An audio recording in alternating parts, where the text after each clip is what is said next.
കൂട്ടുകാരെ, എല്ലാവർക്കും നമ്മുടെ പുതിയൊരു വ്ളോഗിലേക്ക് സ്വാഗതം. അപ്പോൾ ഇത് ഞായറാഴ്ചത്തെ വ്ളോഗാണ് കേട്ടോ. ഞാൻ രാവിലെ തന്നെ പള്ളിയിലൊക്കെ പോയി വന്ന ശേഷം പിന്നെ കടല വെള്ളത്തിലിട്ടിട്ടുണ്ടായിരുന്നു. അപ്പോൾ അത് നന്നായിട്ട് കുതിർന്ന് വന്നിട്ടുണ്ട്. അപ്പോൾ നമുക്കിത് കറിയാക്കാം. ഇന്ന് പുട്ടാണ് കേട്ടോ. നമുക്ക് കുറച്ച് നാളായിട്ട് നമ്മുടെ വ്ളോഗിൽ പുട്ടില്ല അല്ലേ. നമ്മുടെ പുട്ടിൻ്റെ അച്ചന്ന് ഒടിഞ്ഞു പോയത് ഞാൻ കാണിച്ചു തന്നായിരുന്നില്ലേ. എന്നിട്ട് ഞാൻ അത് വെച്ച് 2-3 ദിവസമൊക്കെ പുട്ട് ഉണ്ടാക്കി കേട്ടോ. പിന്നെ അത് കഴിഞ്ഞ് നമുക്ക് കൈ പിടിക്കുമ്പോൾ ഭയങ്കര ചൂടേ നമുക്ക് പിടിക്കാനുള്ള പിടിയുടെ വശാണല്ലോ ഒടിഞ്ഞു പോയേ. അപ്പം ഞാൻ പുതിയൊരു ചില്ലിൻ്റെ പുട്ടിൻ്റെ അച്ച് മേടിച്ചിട്ടുണ്ട്. അത് ഇത്തിരി ചില്ലൊക്കെ ഉള്ളതാണ് കേട്ടോ. എൻ്റെ പഴയ അച്ചിന് ചില്ലൊന്നും ഉണ്ടായിരുന്നില്ല. അപ്പം ഞാൻ അങ്ങനെ മേടിച്ചിട്ടുണ്ട്. അപ്പോൾ പുട്ടിൻ്റെ കൂടെ ഇന്ന് കടലക്കറിയാണ്. അപ്പം ഞാൻ കടലയൊക്കെ കഴുകി നന്നായിട്ട് എടുത്തിട്ടുണ്ട്. നമുക്ക് കടലക്കറി എങ്ങനെ ഉണ്ടാക്കിയാലോ. അപ്പോൾ കുക്കറിൽ തന്നെ ഒറ്റ വിസിലിൽ ചെയ്യാം, അല്ലെങ്കിൽ ഒറ്റ വിസിലല്ല, കുക്കറിൽ തന്നെ ഒറ്റ തവണയായിട്ട് ചെയ്യാം. ഇതിപ്പോൾ ഞാൻ 1-2 സ്റ്റെപ്പായിട്ടാണ് ഇപ്പോൾ ചെയ്യുന്നത് കേട്ടോ. അപ്പോൾ കടലയിലേക്ക് നമ്മളിതാ കഴുകി വൃത്തിയാക്കി കുക്കറിലേക്ക് ഇട്ടിട്ടുണ്ട്. ഒരു പകുതി സവാള, 5-6 അല്ലി വെളുത്തുള്ളി, ഒരു പച്ചമുളക്, 1-2 പച്ചമുളകും, പിന്നെ ഒരു തക്കാളി വലുതും കൂടി അരിഞ്ഞത് ഇട്ടിട്ടുണ്ട്. എന്നിട്ട് നമുക്ക് ഇതിലേക്ക് നമ്മുടെ പൊടികളായിട്ടുള്ള മഞ്ഞൾപ്പൊടി, മല്ലിപ്പൊടി, ഇച്ചിരി എൻ്റെ കയ്യിൽ ഗരം മസാല ഇല്ലാതിരുന്നുകൊണ്ട് ഞാൻ ഇച്ചിരി ബീഫ് മസാലയാണ് ഇട്ടത്. പിന്നെ കുറച്ച് മുളക് പൊടി ഇടുക, ആവശ്യത്തിന് ഉപ്പിടുക. ഉപ്പിട്ട കടല വേവില്ല എന്നൊക്കെ പറയും, അതൊക്കെ വന്നോളൂ കേട്ടോ. അപ്പോൾ നന്നായിട്ട് ഇട്ടിട്ട് നമ്മളൊന്ന് ഇളക്കി കൊടുക്കുക. വേപ്പില ഇടാൻ മറക്കരുത് കേട്ടോ. വേപ്പില ഇട്ടിട്ട് നന്നായിട്ടൊന്ന് ഇളക്കി കൊടുത്ത ശേഷം നമുക്ക് കുക്കറിലിട്ട് ഞാനിപ്പോൾ ഒരു ഏകദേശം ഒരു 5 വിസിൽ കേൾപ്പിച്ചു കേട്ടോ. എനിക്ക് കടല നല്ല പഞ്ഞി പോലെ വെന്തിരിക്കണം. കടല നന്നായിട്ട് വെന്താലേ കറിക്കൊരു ടേസ്റ്റ് ഉണ്ടാവുള്ളൂ. അല്ലാണ്ട് ഇങ്ങനെ മരക്കഷ്ണം പോലെ കിടന്നാലൊന്നും കാണാൻ ഭംഗിയായിരിക്കും, പക്ഷെ എന്നാലും നന്നായിട്ട് വെന്ത കടലക്കറിക്ക് നല്ല സ്വാദ് ഉണ്ടാവുള്ളൂ. അപ്പോൾ അങ്ങനെ കടലയൊക്കെ വേകാൻ വേണ്ടി ഞാൻ അവിടെ വെച്ചിട്ടുണ്ട്. ഈ വേക്കാൻ എന്ന് പറയുന്നത് വേവാനാണ് കേട്ടോ. അപ്പോൾ ആദ്യത്തെ വിസിൽ വന്നു. ഞാനപ്പോൾ ജനൽ തുറന്നിടാൻ മറന്നുപോയി കേട്ടോ. വന്ന വഴിക്ക് കടലയിലായിരുന്നു പണി. അപ്പോൾ ജനലൊക്കെ തുറന്നിടാണ്. അപ്പോൾ എന്നോട് 1-2 പേര് കമൻറ്റ് ബോക്സിൽ വെച്ചിട്ട് പുതിയ ഫോൺ മേടിച്ചോ ചേച്ചിന്ന്. ഞാൻ പുതിയ ഫോൺ മേടിച്ചിട്ട് അപ്പോൾ ആ ഫോണിലാണ് ഇപ്പോൾ വീഡിയോസൊക്കെ എടുക്കുന്നത്. കുറച്ച് മെമ്മറിയൊക്കെ ഉള്ളതാണ്. പഴയ ഫോണിൽ അങ്ങനെ സ്പേസ് കുറവായിരുന്നു. അപ്പം ഞാൻ കരുതി ഒരു പുതിയ ഫോൺ മേടിക്കാമെന്ന്. അങ്ങനെ പുതിയ ഫോൺ മേടിച്ചു. നമ്മുടെ പുറകിലെ പറമ്പൊക്കെ ക്ലീൻ ആക്കി ഇട്ടിട്ടുണ്ട്. അപ്പം നമുക്കിപ്പോൾ പുളിയൊക്കെ പറിക്കാൻ പോകാൻ എളുപ്പമാണ്. അല്ലെങ്കിൽ നമുക്കിങ്ങനെ പുല്ലുണ്ട്, ചെടികളുണ്ട്, ഇതൊക്കെ ഉണ്ട്. പേടിയാണ് എനിക്ക് പോകാനാണെങ്കിലും പിള്ളേരെ വിടാനാണെങ്കിലും. ഇപ്പം മെനയാക്കിയതുകൊണ്ട് ഇപ്പോൾ പുളിയൊക്കെ പറിക്കാൻ എളുപ്പമുണ്ട്. അപ്പോൾ നമുക്ക് പുട്ടുണ്ടാക്കാം. പുട്ടിന് ഇന്ന് പൊൻകതിറിൻ്റെ പുട്ടുപൊടിയാണ്. ഇന്നെന്നല്ല, ഞാൻ എപ്പോഴും പൊൻകതിറിൻ്റെ പുട്ടുപൊടിയാണ് യൂസ് ചെയ്യുന്നത്. അപ്പോൾ ഇങ്ങനെ 2 ഗ്ലാസ് പൊടി ഉണ്ടെങ്കിൽ നമുക്കിവിടെ കണക്ക് കറക്റ്റാണ് കേട്ടോ. പക്ഷെ ഞാൻ ഇന്ന് എടുത്തത് ഇച്ചിരി അളവ് കൂടിപ്പോയി. ആ കൂടി വന്ന അളവിൻ്റെ ബാക്കി പത്രമാണ് നിങ്ങൾ ഇതിന് മുമ്പ് കണ്ട ഷോർട്സ്. ബാക്കി വന്ന പൊടി വെച്ച് ഞാൻ അവലോസ് പൊടി ഉണ്ടാക്കി കേട്ടോ. അപ്പോൾ എൻ്റെ അമ്മ ചെയ്യുന്ന വെച്ചാൽ പുട്ടുണ്ടാക്കിയിട്ട് ബാക്കി വരുന്ന പൊടിയില്ലേ, ആ പൊടി വെച്ചിട്ടാണ് പുട്ടുണ്ടാക്കി കഴിഞ്ഞിട്ട് ബാക്കി വരുന്ന പുട്ടില്ലേടാ, ആ പുട്ട് വെച്ചിട്ടാണ് അമ്മ ഉണ്ടാക്കുന്നത്. ഇതിപ്പോൾ ഞാൻ ഇത്രയും പുട്ടുണ്ടാക്കിയത് പൊടി നനച്ചതെന്ന് വെച്ചിട്ടുണ്ടെങ്കിൽ എനിക്ക് ഏട്ടനും പിള്ളേർക്കും അപ്പുറത്ത് ആൻറ്റിക്കും കൂടിയിട്ടാണ്.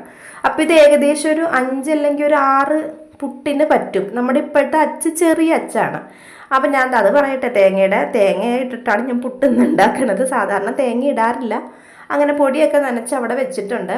അപ്പോൾ ഇതൊക്കെ നനച്ച് കഴിഞ്ഞ ശേഷമാണ് ഏട്ടൻ പറഞ്ഞിട്ടുണ്ട് അത്യാവശ്യമായിട്ട് കൊച്ചി വരെ പോകണം.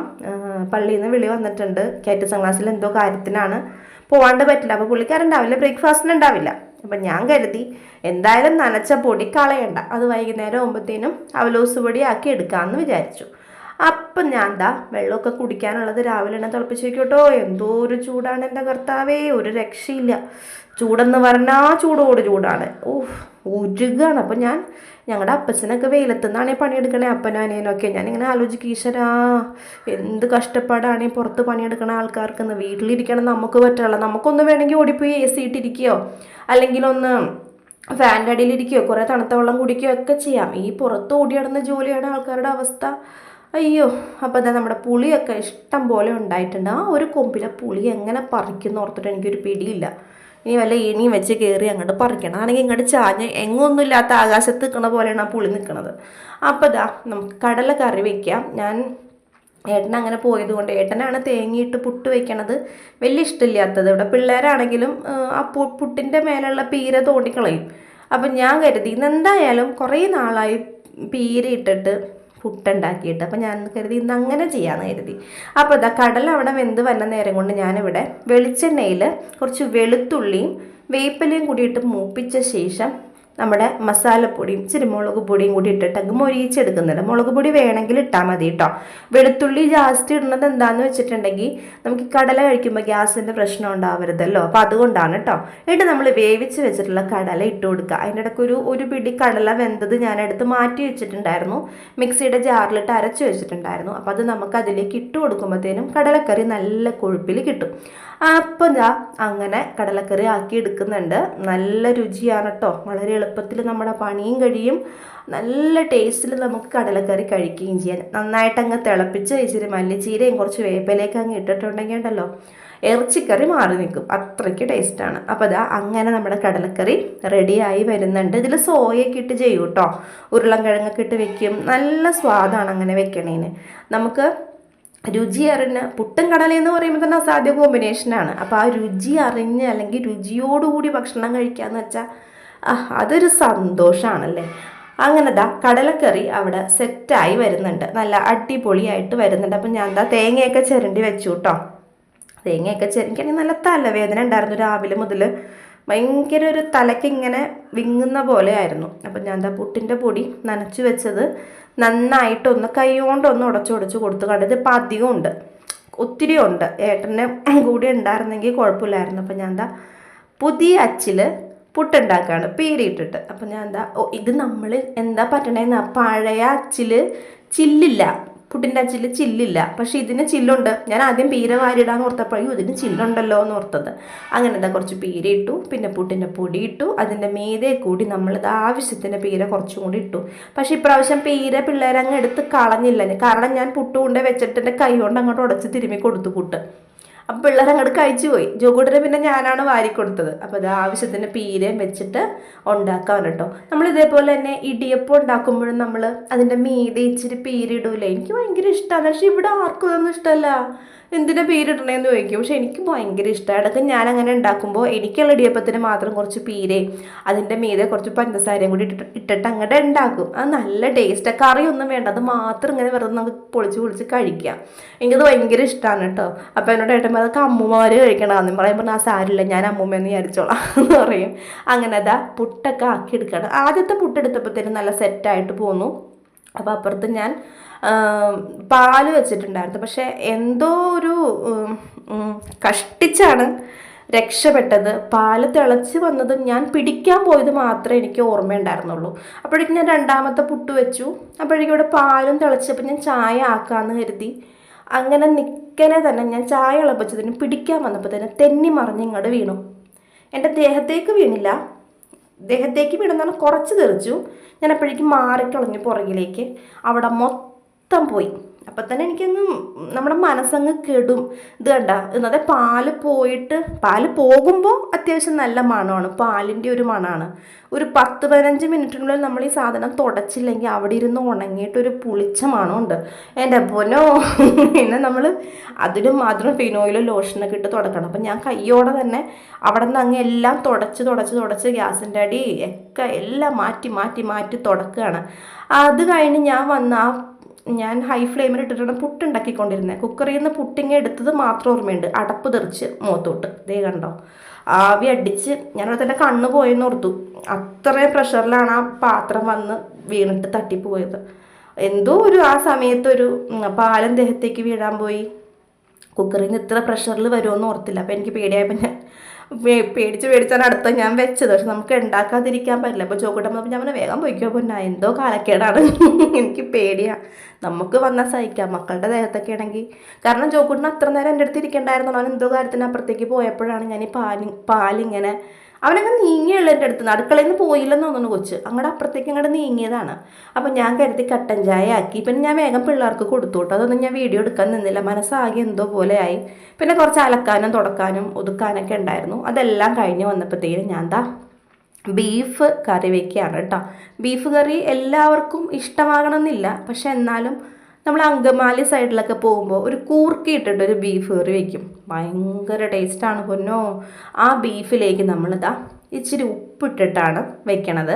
ഉപ്പും മഞ്ഞളും ഇട്ടിട്ട് നന്നായിട്ട് നമുക്കൊന്ന് വേവിച്ചെടുക്കാം. ഇത് നന്നായിട്ടൊന്ന് വേവിച്ച് എന്താ അലന്നു പോകരുത്. നമുക്ക് ഇറച്ചിയുടെയൊക്കെ ഒരു വേവ് അറിയാമല്ലോ. ഇതിപ്പോൾ ഇച്ചിരി എന്താ പറയുക, കിളുന്ത് ഇറച്ചി ആയതുകൊണ്ട് എനിക്കൊരു 4 വിസലിൽ സംഗതി വെന്ത് കിട്ടി കേട്ടോ. അപ്പോൾ കൂർക്ക ഇട്ടിട്ടാണ് വെക്കുന്നതെന്ന് ഞാൻ പറഞ്ഞല്ലോ. അപ്പോൾ കൂർക്ക നമുക്ക് കുക്കറിലൊന്ന് അടിച്ചെടുക്കാം. അപ്പോൾ ആ നേരത്തെ ഞാൻ ചോറൊന്ന്, നമുക്ക് ചോറ് കുറച്ചേ ഉണ്ടായിരുന്നുള്ളൂ, തികയത്തില്ല.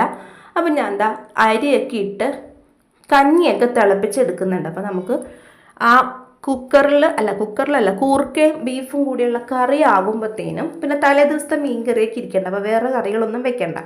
അങ്ങനെ കറികളാകുമ്പോഴത്തേനും നമുക്ക് ചോറും നല്ല സെറ്റായിട്ട് കിട്ടും.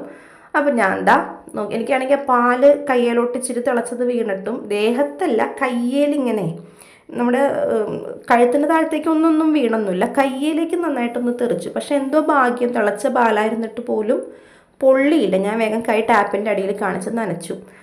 അങ്ങനെ നമ്മൾ കൂർക്ക വേവിച്ചെടുത്തിട്ടുണ്ടായിരുന്നു. 1 വിസലടിച്ച് വേവിച്ച് അതിൻ്റെ തോല് കളയാൻ വേണ്ടി മാറ്റി വെച്ചിട്ടുണ്ട്. അപ്പോൾ ബീഫ് നന്നായിട്ട് വെന്ത് ഉടഞ്ഞെന്ന് പറഞ്ഞാൽ പാകത്തിന് വെന്ത് വന്നിട്ടുണ്ട്. അപ്പോൾ നമുക്കിനി കൂർക്കയും ബീഫും കൂടിയുള്ള കറി അങ്ങ് വെച്ചാലോ. ഇത് അങ്കമാലി സ്പെഷ്യലാണ് കേട്ടോ. അവിടെ വെക്കുന്ന പോലെ പെർഫെക്റ്റ് ആ രീതിയിലല്ല, പക്ഷെ എന്നാലും എൻ്റെ രീതിയിൽ, നമ്മൾ നമ്മുടെ രീതിയിൽ ചെയ്യുമ്പോഴാണല്ലോ അന്തവഴി കുക്കിംഗ് ആവുന്നത്.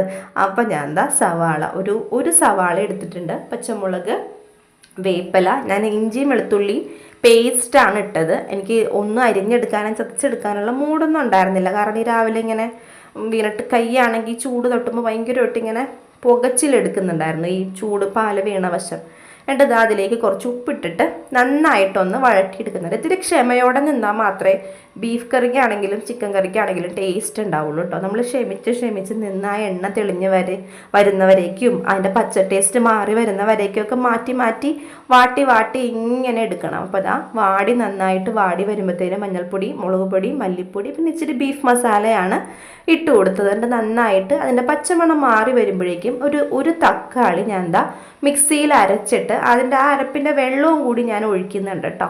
എന്നിട്ട് ആ വെള്ളം പറ്റി വരുന്ന വരേക്കും നമ്മൾ ഈ മിക്സിയുടെ ചാറ് കഴുകിയ വെള്ളം തന്നെയാണ് അതിലേക്ക് ഒഴിച്ച് എൻ്റെ ഈ തക്കാളിയും ഈ സവാളയൊക്കെ കൂടിയിട്ടുള്ള മസാലയുടെ മിക്സ് പറ്റി വരുന്ന വരേക്കും നമുക്കൊന്ന് വെയിറ്റ് ചെയ്യാം. അപ്പം നന്നായിട്ട് അതിങ്ങനെ നമ്മൾ ഇട്ടിട്ട് ഇപ്പം ഇങ്ങനെ കുഴമ്പ് പോലെ ഇരിക്കണം. ഇങ്ങനെയല്ല, നല്ല വിട്ട് നല്ല അലുവ വിടുന്ന പോലെ വരണം. എന്നിട്ട് ആ നേരം കൊണ്ട് നമ്മുടെ ബീഫൊക്കെ നന്നായിട്ട് അതിൻ്റെ വിസിലൊക്കെ പോയി വെന്തുടഞ്ഞ് വന്നിട്ടുണ്ട്. ഈ വെന്തുടഞ്ഞെന്ന് പറയണത് അറിയാണ്ട് പറയണതാണ് കേട്ടോ, വെന്ത് വന്നിട്ടുണ്ട്. അപ്പോൾ ഞാൻ ഇങ്ങനെ ഒരെണ്ണെടുത്ത് ഞെക്കി നോക്കി. ഇവിടെ എൻ്റെ മക്കൾക്ക് ഭയങ്കര ഇഷ്ടമാണ് ഉപ്പിൽ വെന്ത ബീഫ് കഴിക്കാനായിട്ട്. അപ്പോൾ ഒരു 3-4 കഷ്ണം അവർക്ക് ഓരോ കുഞ്ഞു പാത്രത്തിൽ, ഞാൻ 2 പേർക്കും ഒരു 5-8 കഷ്ണം വീതം ഓരോ പാത്രത്തിലാക്കി അങ്ങനെ കൊടുക്കും. എന്നിട്ട് ഈ വേവിച്ച ബീഫ് നമ്മൾ അതിലേക്ക് ഇട്ട് കൊടുത്തിട്ട് നന്നായിട്ടൊന്ന് ഇളക്കും. കൂർക്ക ഓൾറെഡി വെന്തിരിക്കുന്നത് കൊണ്ട് നമുക്കിനി അതിൽ വേറെ പണിയോ കാര്യങ്ങളോ ഒന്നുമില്ല. നന്നായിട്ടൊന്ന് ഇത് ഇളക്കി കൊടുക്കുക. ഈ മസാല ഈ ബീഫിലേക്കൊക്കെ പിടിക്കണ്ടേ, നന്നായിട്ട് ഇളക്കി കൊടുക്കുക. ഇപ്പം ഇതെല്ലാം ആയി. ഉച്ചയ്ക്ക് ഊണ് കഴിക്കാനായി നോക്കി എന്നിട്ട് ഏട്ടനെ കാണാണ്ടായപ്പോഴത്തേനും ഞാനും പിള്ളേരും കഴിച്ചു കേട്ടോ. പിള്ളേർക്ക് ആദ്യം കൊടുത്തു, അത് കഴിഞ്ഞിട്ടാണ് ഞാൻ കഴിച്ചത്. എനിക്ക് അലക്കിയിടാനൊക്കെ ഉണ്ടായിരുന്നു. അപ്പോൾ നന്നായിട്ട് തിളച്ച് വന്ന ശേഷം കൂർക്കിയിട്ടിട്ട് പിന്നെ വേവിക്കേണ്ട ആവശ്യമില്ല. കാരണം ഇത് ഓൾറെഡി വെന്തിരിക്കുകയാണ്. ആ മസാലയുടെയും അതേപോലെ ആ ബീഫിൻ്റെ ഒരു സ്വാദൊക്കെ ഇതിലേക്ക് പിടിച്ചാൽ മാത്രം മതി. ഒന്ന് ഇളക്കി കൊടുക്കുക നന്നായിട്ട്. പിന്നെ നമുക്ക് ആവശ്യമെങ്കിൽ കുറച്ച് വേപ്പിലയും മല്ലിച്ചീരയൊക്കെ ഇട്ട് കൊടുക്കാം. എനിക്ക് പിന്നെ വേപ്പില ഇല്ലാണ്ട് എനിക്കൊരു ജീവിതം ഇല്ല. അപ്പം ഞാൻ വേപ്പിലയും കൂടി അങ്ങോട്ട് കുറച്ച് വാരിയിട്ടു. അങ്ങനെ നമ്മുടെ കൂർക്കയും ബീഫും കറി റെഡി ആയിട്ടുണ്ട്. ഇതുപോലെ തന്നെയാണോ അങ്കമാലി സൈഡിൽ വെക്കുന്നതെന്ന് എനിക്കറിയില്ല. അങ്ങനെ ഉണ്ടെങ്കിൽ ഒന്ന് കമൻറ്റ് ചെയ്യുക. ഇനി അങ്ങനെയല്ല വേറെ ഏതെങ്കിലും സ്റ്റൈലാണ് വെക്കുന്നെങ്കിൽ അതും കൂടി ഒന്ന് പറയാം കേട്ടോ. അപ്പോൾ നമ്മുടെ ബീഫ് കറി ആയിട്ടുണ്ട്. തലേ ദിവസത്തെ മീൻ കറിയുണ്ട്, രാവിലത്തെ കടലക്കറിയുണ്ട്, പിന്നെ നമ്മുടെ ഫ്രിഡ്ജിൽ കുറച്ച് തൈര് ഇരിപ്പുണ്ട്, നെല്ലിക്ക ചമ്മന്തി ഇരിപ്പുണ്ട്. അപ്പോൾ ഇതൊക്കെ എവിടെയെങ്കിലും കണ്ടിട്ടുണ്ടോ? കഴിഞ്ഞ ഷോർട്സിൽ ഞാൻ ഇട്ടിട്ടുണ്ടായിരുന്നു. അപ്പോൾ ചോറൊക്കെ ഞാൻ വേവിച്ചടക്കുകയാണ്. അപ്പോൾ ഇനി വേറെ വലിയ പണിയൊന്നുമില്ല. അടുക്കളയൊക്കെ നന്നായിട്ടൊന്ന് അങ്ങോട്ട് തുടച്ച് മെനക്കിടുക. പിന്നെ ഞാൻ പോയി ഭക്ഷണം കഴിച്ചു കേട്ടോ. ഞാൻ കഴിച്ചപ്പോൾ തന്നെ 2 മണി കഴിഞ്ഞു. എന്നാലും വേണ്ടൂല, നല്ല വൃത്തിയായിട്ടിരുന്ന് ഭക്ഷണം കഴിച്ചു. പിന്നെ കുറേ നേരം കിടന്ന് ഞാനങ്ങ് ഉറങ്ങി. ഞായറാഴ്ച ഒരു ദിവസം കിട്ടണല്ലേ, എന്തിനാ മടിക്കുന്നത്? ഞാൻ കിടന്നങ്ങ് ഉറങ്ങി. അപ്പോൾ പിള്ളേരൊക്കെ കഴിച്ചു. അപ്പോൾ ഇന്നത്തെ വിശേഷങ്ങൾ ഇത്രേ ഉള്ളൂ. നമ്മുടെ ചാനൽ ആദ്യമായിട്ട് കാണുന്ന ആരെങ്കിലും ഉണ്ടെങ്കിൽ സബ്സ്ക്രൈബ് ചെയ്യാൻ മറക്കരുത് കേട്ടോ. അതുപോലെ തന്നെ തൊട്ടടുത്ത ബെൽ ബട്ടൺ കൂടി ഒന്ന് പ്രസ് ചെയ്തേക്കാം. വീഡിയോ കണ്ട എൻ്റെ എല്ലാ കൂട്ടുകാർക്കും താങ്ക്